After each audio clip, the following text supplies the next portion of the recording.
Assalamualaikum warahmatullahi wabarakatuh.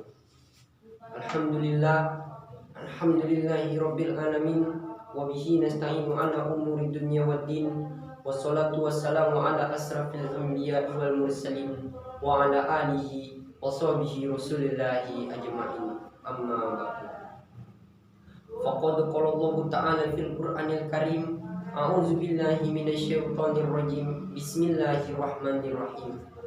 Wa ilahukum ilahu wahidun la ilaha illa huwar rahmanir rahim. Atau kama qala Rasulullah sallallahu alaihi wasallam, man dalla ala khairin falahu mislu ajrin fa'ilihi.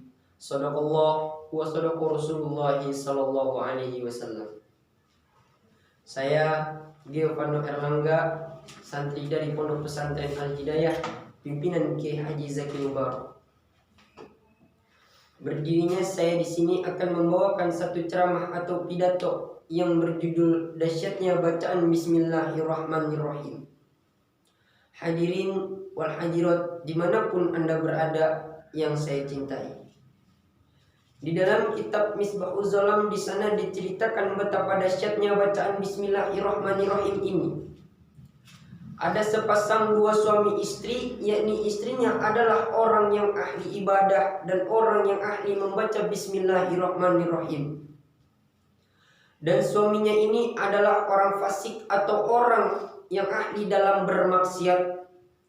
Hendak melakukan apa saja sang istri ia awali dengan membaca Bismillah. Mau masak nasi ia baca bismillah, mau motong sayur ia baca bismillah, buka dan menutup pintu ia awali dengan membaca bismillah. Karena ketidaksukaannya sang suami kepada sang istri yang selalu membaca bismillah, ia sekali-kali berpikir hendak mempermalukan sang istri agar tidak membaca bismillahirrahmanirrahim ini lagi. Lalu sang suami menghampiri sang istri sambil membawa dua butir berlian. Wahai istriku, simpanlah dua butir berlian ini, suatu saat akan aku ambil kembali, wahai istriku. Lalu sang istri pun mengambil dua butir berlian tersebut sambil membaca bismillah dan menyimpannya ke dalam lemari sambil membaca bismillah. Lalu sang suami telah benar-benar yakin kepada sang istri kalau ia telah lupa akan berliannya itu. Dan sang suami pun diam-diam mengambil itu berlian dan pergi ke laut untuk membuangnya. Sampainya di laut itu berlian dibuang dan Allah perintahkan ikan untuk menangkapnya. Dan Allah takdirkan itu ikan dipancing oleh nelayan. Dan Allah takdirkan itu ikan dijual ke pasar. Dan Allah takdirkan pula sang istri yang membeli ikan tersebut. Sesampainya ikan itu di rumah langsung dibelah itu perut ikan. Sang istri pun terheran-heran kalau dua butir berliannya itu sama persis apa yang ada di dalam perut ikan tersebut. Lalu sang istri pun buru-buru naruh itu berlian ke dalam lemari sambil membaca bismillah. Lalu tak lama sang suami pun menanyakan keberadaan berliannya tersebut kepada sang istri. Wahai istriku, mana waktu itu berlian yang aku berikan kepada engkau, wahai istriku? Berikan kepadaku, aku ingin menjualnya, aku ada kebutuhan, wahai istriku. Lalu sang istri pun tersenyum dan sambil membaca bismillah. Dan ia memberikan dua butir berlian tersebut kepada sang suami sambil membaca bismillah. Lalu sang suami pun kaget sekaget-kagetnya kalau dua butir berlian yang ia buang ke laut tiba-tiba ada di depan matanya tersebut.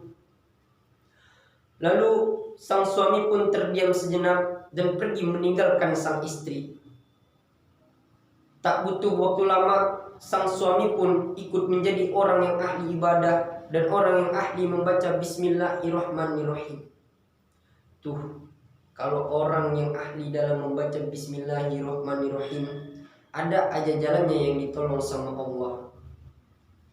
Enggak disangka-sangka kalau setiap awal kegiatan kita awali dengan membaca bismillah, maka Allah akan lindungi dan berkahi dimanapun kita berada. Alhamdulillah. Hadirin wal hadirat dimanapun Anda berada yang saya cintai. Di dalam kitab Qasaisu wa Asrar wa Tafsiru Bismillahirrahmanirrahim, di sana juga diterangkan betapa dahsyatnya bacaan Bismillahirrahmanirrahim ini. Lau anna rajulan qala Bismillahirrahmanirrahim bisidqin summa dakhala bahra la tuhrikuhu wa dakhala nara la tuhrikuhu wa dakhala bainal al-afai wal aqaribi la talda'uhu walau qara'aha ala ra'si kubri mu'minin rafa'allahu anhu al-azaba. Yang artinya lau anna rajulan, dan seandainya seorang anak, qala telah berkata Bismillahirrahmanirrahim bisidqin dengan sangat penuh keyakinan, summa dakhala bahra la tugrikuhu, dan seandainya ia masuk ke dalam lautan ia tidak akan tenggelam, wa dakhala nara la tugrikuhu, dan seandainya ia masuk ke dalam api ia tidak akan terbakar, wa dakhala bainal al-afai wal aqaribi, dan seandainya ia masuk ke dalam antara kandang ular dan kandang kalajengking, la talda'uhu, ia tidak akan tersengat. Walau qara'aha ala ra'si kubri mu'minin, dan seandainya dibaca di atas kepala kuburan orang yang beriman, rafa'allahu anhu al-azaba, maka Allah akan mengangkat azab-azab orang yang beriman yang diazab oleh Allah Subhanahu wa taala tak kala itu. Betapa dahsyatnya bacaan Bismillahirrahmanirrahim ini. Ketika kita baca dengan sangat penuh keyakinan, kalau kita masuk ke dalam lautan kita tidak akan tenggelam, kita masuk ke dalam api kita tidak akan terbakar, dan seandainya kita masuk ke dalam kandang ular dan kandang kalajengking kita tidak akan tersengat. Mungkin hanya ini saja yang dapat saya sampaikan, kurang dan lebihnya mohon dimaafkan. Wallahu muwaffiq ila aqwamit thoriq. Assalamualaikum warahmatullahi wabarakatuh.